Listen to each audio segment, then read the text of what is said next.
नमिलो पिरो गुन्ने हजुरले चाहिँ अब एउटै छानामुनि पाउनुहुन्छ साथीहरू। हजुरले परम्परागत स्वादमा चाहिँ यी सबै कुरा चाहिँ पाउनुहुनेछ है। परम्परागत स्वादमा यहाँलाई स्वागत छ।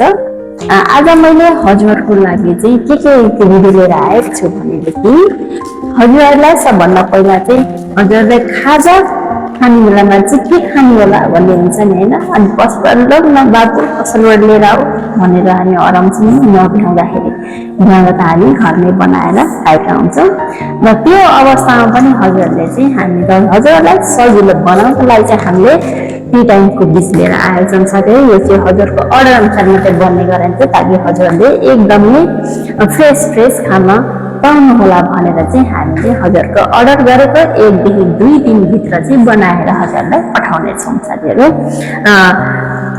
यसमा चाहिँ हजुरले चाहिँ हाम्रो एउटा त्यो 200 ग्राममा बनाएका छौँ भने यो हाम्रो टी टाइमको पिस, अर्को चाहिँ यो आधी केजीको रहेको छ अनि अर्को 1 केजीको हुनेछ। त्यो चाहिँ त्यस्तै हजुरको बच्चाहरूलाई चाहिँ एकदमै मिठो हुने हिसाबले चाहिँ एकदम मन पराउने हिसाबले चाहिँ हामीले बनाएका हुन्छौँ। बच्चाहरूलाई विशेष गरेर घरमा आयो के खुवाउने होला भन्नुहुन्छ कहिले काहीँ चाहिँ हजुरले चेन्ज गरिरहँदाखेरि चाहिँ हजुरले यो पनि चेन्ज गर्न सक्नुहुनेछ है साथीहरू। त्यस्तै अर्को चाहिँ हामीसँग पुस्तकारी रहेको छ। पुस्तकारी चाहिँ हाम्रो 1 केजी 1 किलो 500 ग्राम र 200 ग्राममा रहेको छ साथीहरू। यो चाहिँ हाम्रो पेपर पार्कमा पनि रहेको छ भने यो हाम्रो प्लास्टिक जारमा पनि रहेको छ। हजुरले जुन पनि अर्डर गर्न सक्नुहुनेछ। यसमा चाहिँ हामीले दुध खुवा लगायत चाहिँ अन्य सामग्रीहरू सबै हामीले चाहिँ एकदमै गुणस्तरीय प्रयोग गरेका छौँ। जसले लगेर अर्डर गरेर खाइसक्नु भएको छ उहाँलाई त पक्कै पनि थाहा छ। र उहाँहरू चाहिँ मेरो एकदम रेगुलर कस्टमर बन्नु भएको छ। उहाँहरूले चाहिँ एकदमै मन पराइदिनु भएको हुनाले जसले चाहिँ बाँकी छ अर्डर गर्नको लागि हजुरले पनि एकचोटि हाम्रो यो पुस्तकारी ट्राई गर्नु होला है त।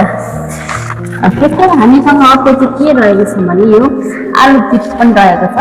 एउटा चाहिँ हाम्रो यो आलु चिप्स हामीले तयारी अवस्था चाहिँ हाम्रो चाहिँ बनिसकेको आलु चिप्स हो। यो चाहिँ हामीले नर्मल, यसमा चाहिँ धेरै पिरो पनि हुँदैन र मसलाहरू निकै अनुसार हामीले राखेका हुन्छौँ। त्यो ठिक्क धेरैलाई गर्ने हिसाबले चाहिँ हामीले बनाएका हुन्छौँ भने यदि हजुरलाई अझ बढी पिरो या मसला अलिक कडक राख्न चाहनुहुन्छ भनेदेखि चाहिँ अर्डर गर्नको पनि अर्डर गर्न सक्नुहुनेछ। तर त्यसको लागि चाहिँ हजुरहरूले कम्तीमा नि 1 किलो अर्डर गर्नुपर्ने हुन्छ है साथीहरू। 1 किलोसम्म हजुरले अर्डर गर्नु भने चाहिँ हामी हजुरले भनेर जस्तै सरमा चाहिँ बनाएर पठाउनेछौँ। र अर्को चाहिँ हाम्रो आलु चिप्समा चाहिँ अर्को के रहेछ भने हामी चाहिँ यो डिहाइड्रेटेड रहेको छ साथीहरू। डिहाइड्रेटेड रहेको छ यो चाहिँ यो हामीले यसमा के पनि राखेका हुँदैनौँ। हामीले चाहिँ सुकाएका मात्रै हुन्छौँ र हजुरहरूले चाहिँ यसलाई घरमा लगेर आफ्नो इच्छा अनुसारको मसला अमिलो पिरो कति खान चाहनुहुन्छ त्यही अनुसारको चाहिँ मसला राखेर खान सक्नुहुन्छ भने हजुर चाहिँ आलुको हुनाले चाहिँ यसलाई चाहिँ हामीले फलारको युजमा पनि युज गर्न सक्छौँ या कि हामीले व्रतको बेला पनि यसलाई चाहिँ खान मिल्छ है साथीहरू। यसमा केही पनि राखेको छैन सक्नुहुन्छ। त्यस्तै हाम्रो चाहिँ अर्को यो अकबरे खोर्सानी छ। यो चाहिँ एकदम हाम्रो सिलगढीको चाहिँ एकदम अर्ग्यानिक अकबरे खोर्सानी रहेको छ। यस चाहिँ हाम्रो त्यहाँको त्यो गाउँको परिवेशमा चाहिँ यो उत्पादन भएको अकबरे खोर्सानी चाहिँ एकदमै पिरो छ साथीहरू।